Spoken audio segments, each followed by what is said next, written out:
لله نحمده ونستعينه ونستغفره ونؤمن به ونتوكل عليه ونعوذ بالله من شرور أنفسنا ومن سيئات أعمالنا من يهده الله فلا مضل له ومن يضلل فلا هادي له ونشهد أن لا إله إلا الله وحده لا شريك له ونشهد أن سيدنا ونبينا وشفيعنا وحبيبنا ومولانا محمدا عبده ورسوله أما بعد فأعوذ بالله من الشيطان الرجيم بسم الله الرحمن الرحيم إن الله يأمر بالعدل والإحسان صدق الله مولانا العظيم وصدق رسوله النبي الكريم ونحن على ذلك لمن الشاهدين والشاكرين والحمد لله رب العالمين. رسول اعظم حضرت محمد مصطفیٰ صلی اللہ تعالی علیہ وسلم کی بارگاہ میں ایک مرتبہ درود و سلام عرض کیجیے.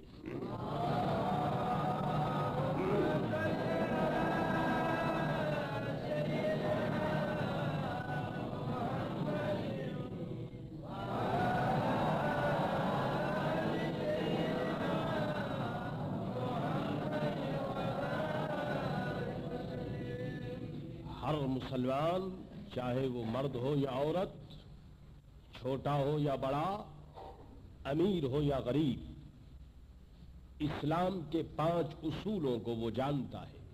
اس کو معلوم ہے کہ اسلام کی بنیاد کلمہ طیبہ لا الہ الا اللہ محمد الرسول اللہ پر ہے. اس کے علاوہ وہ یہ بھی جانتا ہے کہ نماز ہر بالغ پر فرض ہے. وہ یہ بھی جانتا ہے کہ ہر صاحب نصاب پر زکوٰۃ واجب ہے. وہ یہ بھی جانتا ہے کہ رمضان المبارک کے مہینے میں روزہ رکھنا چاہیے.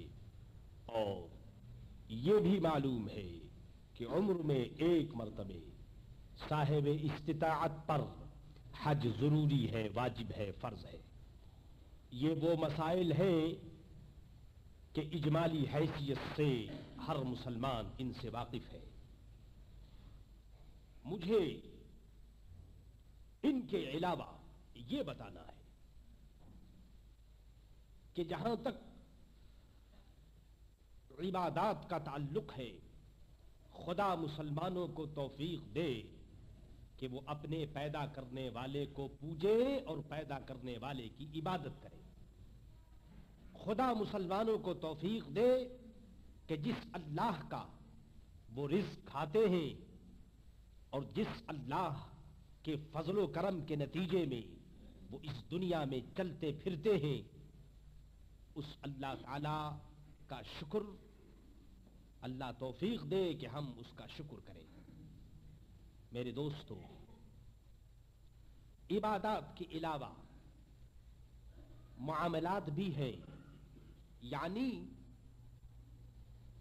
بندے کا تعلق خدا کے ساتھ کیسا ہونا چاہیے، بندے کو خدا کی بارگاہ میں کیا کام کرنا چاہیے، اور اللہ تعالی کی رحمت کے حقوق بندوں پر کیا ہے. یہ تو معاملات گویا عبادات سے ان کا تعلق ہے، ان معاملات کا. باقی رہا کہ آپس میں جو ہمارے تعلقات ہیں، یعنی عبادات کے علاوہ ایک مسلمان کا دوسرے مسلمان سے کیا تعلق ہے، بیٹے کا ماں کے ساتھ کیا تعلق ہے، بیوی کا شوہر کے ساتھ کیا تعلق ہے، بھائی کا بھائی کے ساتھ کیا تعلق ہے، ایک پڑوسی کا دوسرے پڑوسی کے ساتھ کیا تعلق ہے. میرے عزیز دوستو، یہ اسلام کا چیپٹر بہت ہی وسیع ہے اور اس چیپٹر پر مسلمانوں کی نظر بہت کم ہے. یہ عجیب بات ہے کہ ایک تو ہم عبادات ہی میں کمزور ہیں عبادات ہم سے ادا پورے طور پر نہیں ہوتی اور ہم ادا کرنے کی کوشش بھی نہیں کرتے، اور اگر عبادات ہوتی ہے تو اس کے ساتھ ساتھ بیماری یہ ہے کہ معاملات میں ہم بالکل کمزور ہیں۔ یعنی عبادت کا نتیجہ تو یہ ہونا چاہیے تھا کہ عبادت کے ساتھ ساتھ ہم خدا کے بندوں کے حقوق بھی ادا کریں، کسی کے دل کو نہ دکھائیں، کسی کے حق کو ہم غصب نہ کریں، اور ہم یہ دیکھیں کہ ہمیں اپنی سوسائٹی میں اسلام کی روشنی میں کس طرح زندہ رہنا ہے۔ آج سوسائٹی کی شکایت کی جاتی ہے، کہا جاتا ہے کہ ہماری سوسائٹی خراب ہے، ہماری سوسائٹی اچھی نہیں۔ حضور والا، سوسائٹی تو اچھی جب ہو جب ہم خود اچھے۔ سوسائٹی جو بنتی ہے تو اسی طرح تو بنتی ہے کہ سوسائٹی کے اندر بہت سے ممبرز ہوتے ہیں، بہت سے خاندان آباد ہوتے ہیں، اس میں ملک اور قوم کے بہت سے ممبر ایک مقام پر جب جمع ہوتے ہیں تو اس جمعیت کا دوسرا نام انگریزی میں سوسائٹی۔ تو سوسائٹی تو اس وقت اچھی ہوگی جب ہم ایک دوسرے کے رائٹس، ایک دوسرے کے حقوق اور ایک دوسرے کے ساتھ ہمیں کیا معاملہ کرنا ہے، جب تک اس پر ہماری نظر نہیں ہوگی اس وقت تک میرے دوست ہماری سوسائٹی کیسے اچھی ہو سکتی۔ صحابہ رضی اللہ تعالیٰ عنہ صرف نمازی ہی نہ تھے، وہ نماز بھی پڑھتے تھے، وہ حاجی بھی تھے، وہ غازی بھی تھے، لیکن اس کے علاوہ ان کا دل اللہ کے بندوں پر احسان کرنے سے لبریز تھا۔ ان کے دلوں میں یہ جذبہ اللہ تعالیٰ نے عطا فرمایا تھا کہ وہ ہر وقت بندگان خدا کی امداد کرنے کے لیے تیار رہتے تھے۔ جس اسلام کا یہ حکم ہے کہ اگر سڑک کے اوپر تمہیں کوئی کانٹا نظر آ جائے تو اس کو ہٹا دو، اگر کوئی اینٹ نظر آ جائے تو اس کو الگ کر دو تاکہ کسی خدا کے بندے کو تکلیف نہ پہنچے، تو آپ خیال فرمائیے کہ ہمارا اسلام خدا کے بندوں کے حقوق کی ادائیگی کے سلسلے میں کس قدر زیادہ کوشش کرتا ہے۔ افسوس یہ ہے کہ ہماری نظر ان چیزوں پر نہیں پڑتی۔ میرے دوستو، یہ چیپٹر کہ ہمیں ایک دوسرے کے ساتھ کیسا سلوک کرنا چاہیے یہ بہت ہی وسیع ہے۔ آئیے ہم سب سے پہلے اس سلسلے میں اپنے گھریلو زندگی کو دیکھیں۔ ہر آدمی ایک گھر رکھتا ہے، ہر آدمی ایک فیملی رکھتا ہے، ایک خاندان رکھتا ہے، اور ظاہر ہے کہ خاندان کے مختلف افراد ہوتے ہیں، ایک فیملی کے مختلف ممبر ہوتے ہیں۔ انہی ممبروں میں سے بعض ممبر کا نام ماں ہے، بعض کا نام باپ ہے، بعض کا نام بھائی ہے، بعض کا نام بہن ہے، بعض کا نام بیوی ہے، اور بعض کا نام بیٹا ہے۔ خاندان کے جو یہ ممبرز ہیں، انہی ممبروں کے یہ چند نام ہیں۔ اب ہمیں یہ دیکھنا ہے سب سے پہلے جو بگننگ سٹیج ہے، جہاں سے ہمیں کام شروع کرنا ہے، اور حقوق العباد کی ادائیگی کا جو چیپٹر اور جو سرکل شروع ہوتا ہے، وہ سب سے پہلے ہمارا گھر ہے۔ بازار کو تو ہم بعد میں دیکھیں گے، محلے کو تو ہم بعد میں دیکھیں گے، سب سے پہلے اپنے گھر کو دیکھیے کہ گھر کے جو ممبر ہیں، آیا ہمارا ایک دوسرے سے کیا تعلق ہے اور ایک دوسرے پر کیا حقوق ہے۔ افسوس کہ اس سلسلے میں ہماری نظر نہیں اٹھتی۔ میرے عزیز دوستو، اللہ کے رسول حضرت محمد مصطفیٰ صلی اللہ تعالی علیہ وسلم کے ارشادات گرامی کو اس موقع پر مسلمانوں کو چاہیے کہ وہ اپنے سامنے رکھے۔ ہو سکتا ہے کہ سرکار دو عالم صلی اللہ تعالی علیہ وسلم کی حدیث کی روشنی میں مجھے یقین ہے کہ ایک مسلمان کا گھر جنت کا نمونہ بن جائے گا۔ جب ہمارا گھر ٹھیک ہوگا تو انشاءاللہ تعالی باہر جو ہماری سوسائٹی ہے وہ بھی ٹھیک ہو جائے گی، اور جب گھر ہی خراب ہے تو بتائیے باہر کی سوسائٹی کیسے اچھی ہو سکتی ہے، اور کس طرح سے ہم باہر کی سوسائٹی کو بہتر کر سکتے ہیں۔ اللہ اکبر۔ میرے دوستو، عزیزوں اور بزرگوں، واقعات بہت سے ہیں، تھوڑی سی بات آپ سمجھ لیجئے کہ ایک گلاس بہت ہی شاندار ہو، پانی اس میں بہت ہی عمدہ ہو، اس پانی میں خوشبو بھی آ رہی ہو، اور عمدہ قسم کا گلاس چاہے وہ پیرسی کا کیوں نہ ہو، ظاہر ہے کہ گلاس کی اچھائی اور گلاس کے ساتھ ساتھ اس میں جو پانی ہے وہ بھی بہت عمدہ ہو، دودھ بھی بہت عمدہ ہو، کیوڑا بھی بہت عمدہ ہو، لیکن اس کے ساتھ ساتھ اگر اسی گلاس کے اندر کچھ گندگی بھی ہو، کچھ غلاظت بھی ہو، پیشاب کا ایک قطرہ بھی ہو یا کوئی گندی چیز بھی ہو، تو آپ یقین مانیے کہ کتنی ہی آپ اس کے اندر خوشبو ملائیں، کتنی ہی آپ زیادہ اس کے اندر گلاب ملائیں اور کتنی ہی عمدہ قسم کا گلاس ہو، ان چیزوں سے آپ یقین مانیے کہ وہ آپ کا شربت اور وہ چیز کہ جس کو ہم پینا چاہتے ہیں وہ عمدہ نہیں ہو سکتی. کیوں کہ اس کے اندر گندگی موجود ہے. جب تک وہ گندگی نہیں نکالی جائے گی اس وقت تک ہم کچھ بھی کرتے رہے وہ بات بن نہیں سکتی. میرے عزیز دوستو، ہر مسلمان کا جو گھر ہے آپ یقین مانیے کہ وہ ایک مکتب ہے، آئیڈیل اسکول ہے، ایک ایگزامپل ہے، ایک نمونہ ہے اس زندگی کا اور بہترین زندگی کا، پیسفل لائف کا بہترین ایگزامپل، بیسٹ ایگزامپل، بہترین نمونہ جو ہے وہ ہر مسلمان کا گھر ہے. حضور والا جب گھر ہی صحیح نہیں ہوگا، جب گھر کے اندر ہی غلاظت ہوگی تو باہر آپ کتنی ہی تقریریں کیجئے، کتنی ہی باتیں کیجئے، ان باتوں کا کیا اثر ہو سکتا ہے جب میرے دوستو ہمارا اندر کا خانہ جو ہو وہ خراب ہو. سرکار دو عالم صلی اللہ تعالی علیہ وسلم نے اندرونی زندگی اور معاشرے اور سوسائٹی کی اچھائی کے لیے ارشادات جو فرمائے وہ آج بھی مینار نور کی حیثیت رکھتے ہیں. سرکار دو عالم صلی اللہ تعالی علیہ وسلم سے پوچھا گیا کہ یا رسول اللہ احسان کا مستحق کون ہے، کس کے ساتھ نیکی کی جائے؟ حضور صلی اللہ تعالی علیہ وسلم نے ارشاد فرمایا کہ ماں کے ساتھ. پھر فرمایا کس کے ساتھ نیکی کی جائے؟ ارشاد فرمایا ماں کے ساتھ. پھر فرمایا کس کے ساتھ نیکی کی جائے؟ حضور صلی اللہ تعالی علیہ وسلم نے ارشاد فرمایا باپ کے ساتھ. آپ دیکھ رہے ہیں یہاں سے سوسائٹی کا فاؤنڈیشن اسٹون رکھا جا رہا ہے. کیوں کہ ہر آدمی جو دنیا میں آیا ہے اس کا واسطہ پہلے تو ماں باپ ہی سے پڑتا ہے. بھائی ماں باپ سے پہلے کسی آدمی کا کسی سے واسطہ نہیں پڑتا. دادا بھی بزرگ ہوتے ہیں اور نانا بھی بزرگ ہوتے ہیں اور یہ یقیناً باپ کے مقام پر ہے، لیکن جو قریبی واسطہ ہوتا ہے وہ ماں باپ سے پڑتا ہے. اس لیے سرکار دو عالم صلی اللہ تعالی علیہ وسلم نے ہوم لائف کے اس چیپٹر پر بڑی تیز روشنی ڈالی ہے اور فرمایا کہ دیکھو ماں جو ہے وہ نیکی کے قابل ہے. ایک روایت میں ارشاد فرمایا، پوچھا گیا کہ یا رسول اللہ نیکی کس کے ساتھ کی جائے؟ فرمایا ماں کے ساتھ. ارشاد فرمایا نیکی کس کے ساتھ کی جائے؟ فرمایا ماں کے ساتھ. پھر پوچھا گیا نیکی کس کے ساتھ کی جائے؟ فرمایا ماں کے ساتھ. پھر پوچھا نیکی کس کے ساتھ کی جائے تو چوتھی مرتبہ فرمایا باپ کے ساتھ. یعنی اس ارشاد میں اس بات کو ظاہر کر دیا گیا کہ جہاں تک نیکی کا تعلق ہے، جہاں تک احسان کا تعلق ہے، وہ ماں کا درجہ جو ہے وہ باپ کے درجے سے 3 درجہ زیادہ ہے. اللہ ذرا خیال تو فرمائیے، ذرا دیکھیے تو صحیح کہ یہ بنیاد رکھی جا رہی ہے. بتایا جا رہا ہے کہ اے نوجوانوں، جب تم نوجوان ہوگے اور جب تمہاری آنکھیں کھلیں گی اور جب تمہیں اللہ تعالیٰ دماغ دے گا تو تمہارے سامنے بہت سی صورتیں ہوں گی. تمہارے سامنے ایک بوڑھی عورت بھی ہوگی، ایک بوڑھا مرد بھی ہوگا، ایک جوان لڑکی بھی ہوگی.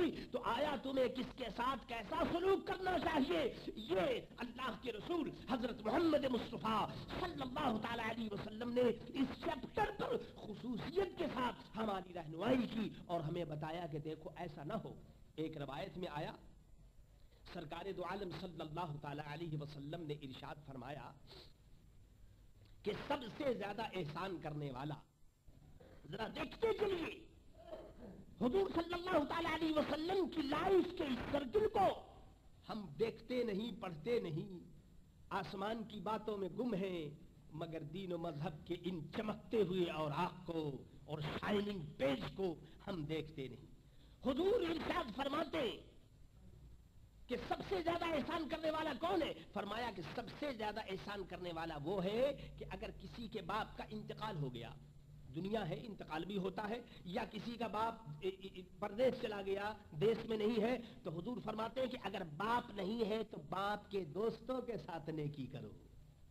ذرا خیال تو فرمائیے، ارے جس اسلام کا یہ حکم ہے کہ اگر باپ نہیں ہے تو باپ کے دوستوں کے ساتھ بھی نیکی کرنی چاہیے. ہاں تو اب آپ خیال فرمائیے کہ جو اسلام باپ کے دوستوں کے ساتھ بھی نیکی کی تلقین کرتا ہے اور وہ لڑکوں کو حکم دیتا ہے کہ خبردار کوئی اسٹیج تمہاری زندگی میں ایسا نہ آنے پائے کہ جس سے کہ حقوق العباد کی ادائیگی میں کوتاہی لازم ہو. اللہ کے پیارے اور سچے رسول اور آخری رسول حضرت محمد مصطفیٰ صلی اللہ تعالی علیہ وسلم نے ارشاد فرمایا کہ جب کوئی لڑکا صبح کرتا ہے، صبح ہوتی ہے اس طرح سے کہ وہ اپنی ماں اور باپ کے ساتھ اچھا سلوک کرتا ہے. ارشاد فرمایا کہ اس اچھے سلوک کرنے کی وجہ سے جنت کے 2 دروازے کھل جاتے ہیں. ذرا خیال تو فرمائیے، ماں باپ کے ساتھ سلوک ہو رہا ہے، جنت کے دروازے کھل رہے ہیں. اور ارشاد فرمایا کہ اگر ماں اور باپ دونوں اگر زندہ نہیں ہے، ایک ہے، تو فرمایا ایک کے ساتھ بھی اگر کوئی سلوک کرے تو جنت کا ایک دروازہ کھلتا ہے. اگر ماں صرف ہو یا باپ، اور اگر دونوں ہو تو جنت کے دونوں دروازے کھل جاتے ہیں. میرے نوجوانوں ذرا غور تو کرو، تم کتنے خوش نصیب ہو.